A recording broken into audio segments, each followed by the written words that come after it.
Number 7 12.2 का एक वर्त की त्रिज्या 12 सेंटीमीटर है। एक चाप इसके केंद्र पर 120 अंश का कोण बनाता है। 120 अंश का कोण। तो वर्तखंड का क्षेत्रफल आपको ज्ञात करना है। वर्तखंड का क्षेत्रफल। अब वर्तखंड क्या है? मान लीजिए आपका जो त्रिज्या खंड है वो AOB ये है, और जो वर्तखंड है, वर्तखंड ये वाला कौन सा, जिसको आप रेड मार्क से किया, आपको इसका क्षेत्रफल ज्ञात करना है। इसका क्षेत्रफल कैसे निकालेंगे? पहले आप त्रिज्या खंड का क्षेत्रफल निकाल लीजिए और फिर त्रिभुज का क्षेत्रफल इसमें से माइनस कर दीजिए। तो त्रिज्या खंड का क्षेत्रफल क्या आएगा? पहले तो आप देखिए R बराबर 12 सेंटीमीटर, कोण थीटा बराबर 120 अंश, त्रिज्या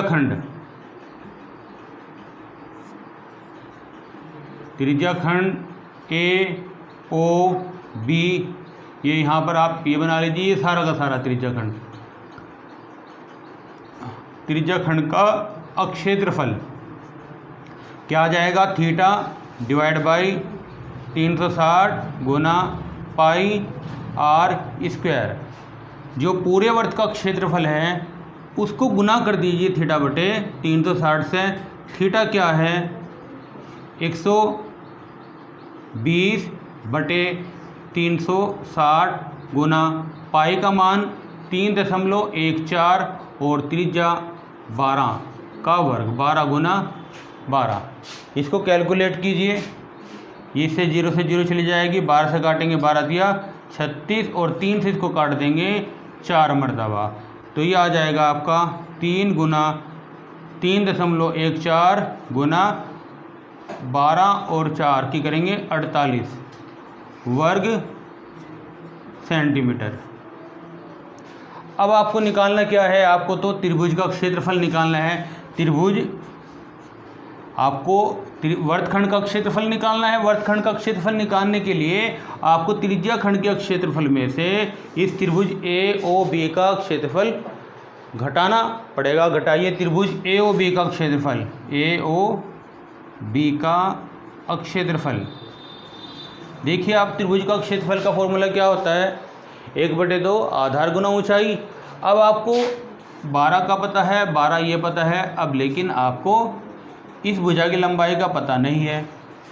आप इस त्रिभुज इसकी भुजा की लंबाई ज्ञात कीजिए। किस तरीके से? हमारे पास में 2 तरीके हैं। आपने इस पर लंब डाल दिया इस तरीके से, ठीक है। ये कोण 120 का है, तो इन दोनों का योग कितना हो गया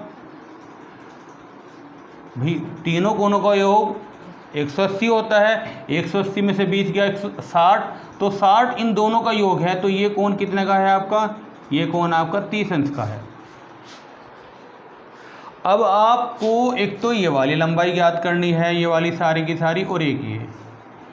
इसमें आसान तरीका है कि आप इसमें त्रिकोणमिति लगा दीजिए।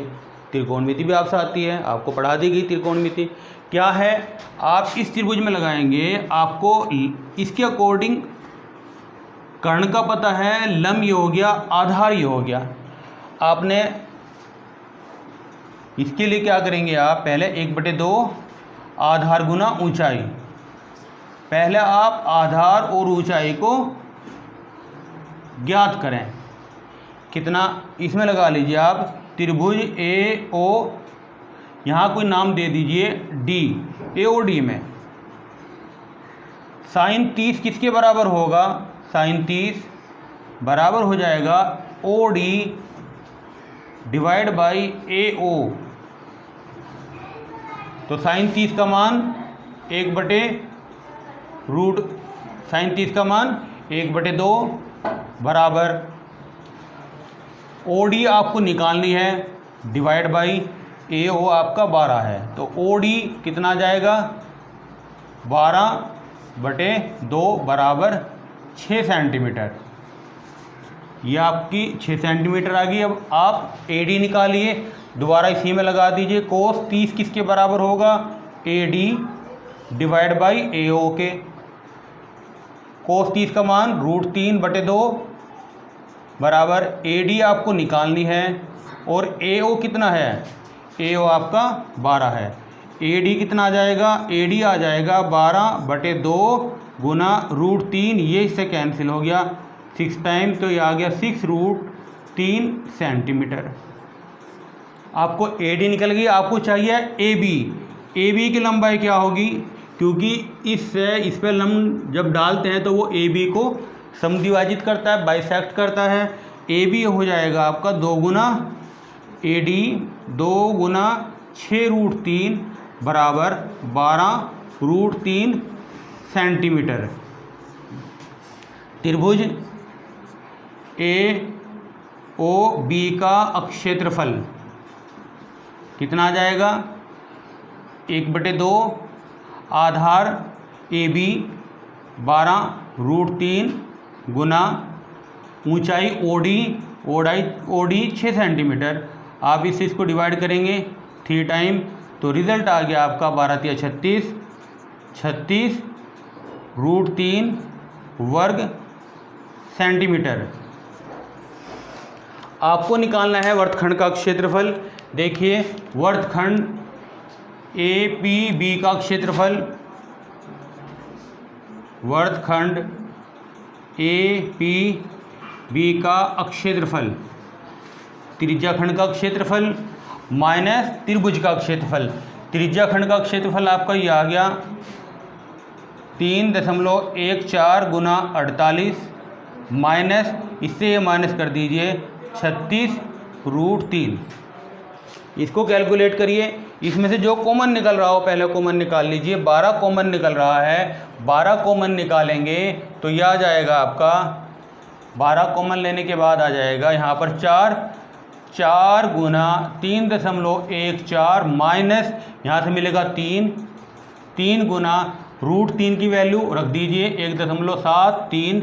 इसको कैलकुलेट कर लीजिए, कितना आ गया? 12 4 चौक 16, 4 एकम 4 और 1 5, 4 तिया 12 माइनस 3 से गुना करेंगे 3 तिया 9, 3 सते 21, 3 एकम 3 और 2 5। 12.56 से माइनस कर दीजिए 5.19, तो क्या रिज़ल्ट आ जाएगा आपका? 12 गुना 16 में से 9 के 7, 4 में से गया 3 और 12 में से 5 के 7। इनकी गुना कर दीजिए 12 सती 84, 12 तिया 36 और 4 8 44, 4 हासिल, 12 सती 84 और 4 88 वर्ग सेंटीमीटर। ये आपका आंसर आ गया 12.2 का क्वेश्चन नंबर 11।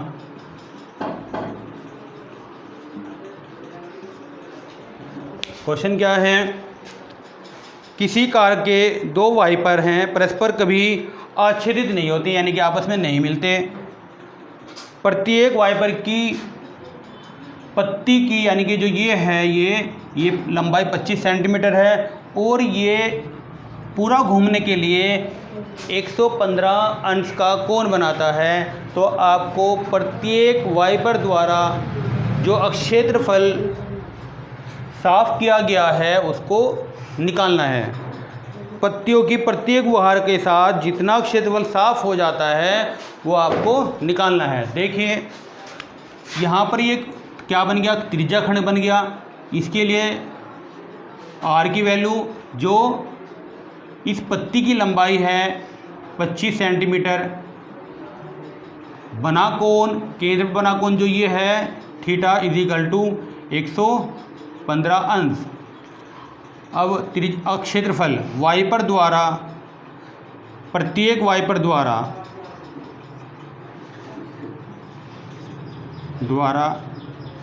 साफ किया गया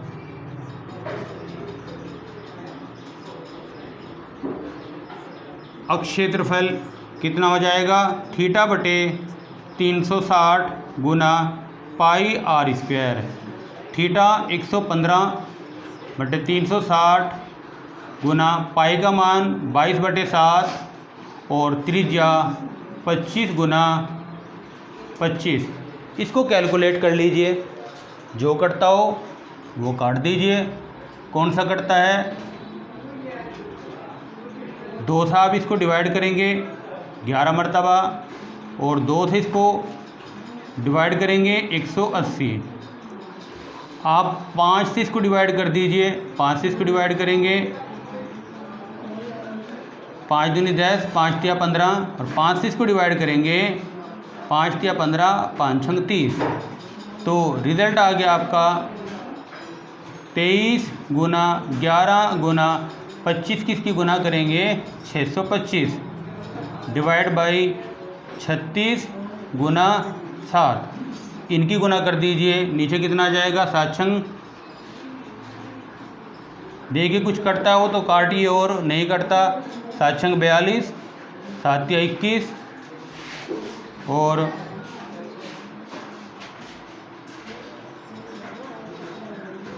25 252। ठीक है भाई, ये प्रत्येक का आया, ऊपर आ जाएगा आपका 2 3। इनकी गुना कर दीजिए 11 तिया 33, 11 दूनी 22, 11 तिया 33, 11 दूनी 22 और 2 25 गुना 625। ठीक है, दोनों वाइपर द्वारा साफ किया गया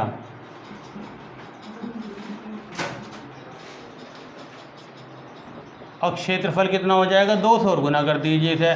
2 गुना 253 गुना 625 बटे 252।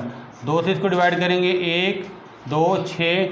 इनकी गुना करेंगे 126। इसकी गुना करेंगे कितना आ जाएगा 15 81 25। ये वर्ग सेंटीमीटर।